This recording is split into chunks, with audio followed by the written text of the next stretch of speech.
In this video, we're going to talk about single-cell living things, and often you hear the word unicellular, and that just means uni means one and cellular means cells, so unicellular is the same as saying single-celled living things.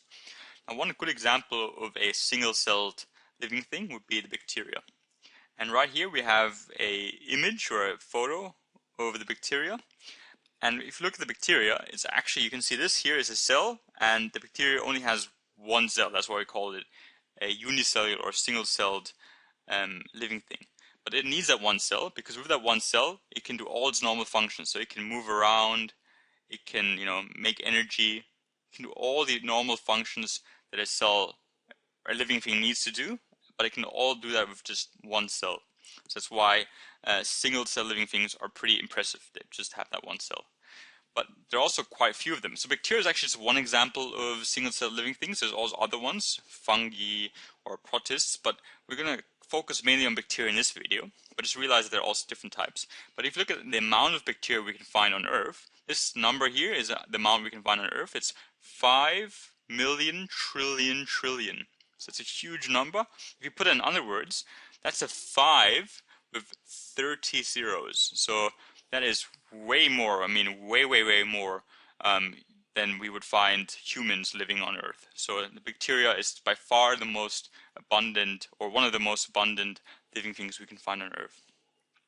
And they do come in different types of shapes and sizes. So this diagram here would show you some of the different types of shapes.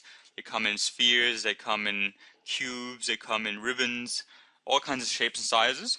And we can find them everywhere on Earth. So for example, we can find them in soil, we can find them in ice, we can find them on the ground and in the air. So these are everywhere. And remember, I said earlier that they're the most abundant, or one of the most abundant living things. So there are very many on Earth, and that's something really important to realize. Now, how have you ever been exposed to bacteria, or would you realize that you probably have actually been close to bacteria? And the answer would be yes, because infections, quite a few infections, not all but infections, but quite a few of the infections are caused by bacteria. In this example here, we've got a plant that is actually diseased, and I'll show you a quick clip, then I'll talk about this in more detail again. Living things which only have one cell are all around us, and there's actually so many of them that it'd be impossible to imagine how many there actually are, but they're very hard to see. So for example, on this leaf there'd be millions, if not billions of bacteria, but they're so small that we can't see them directly.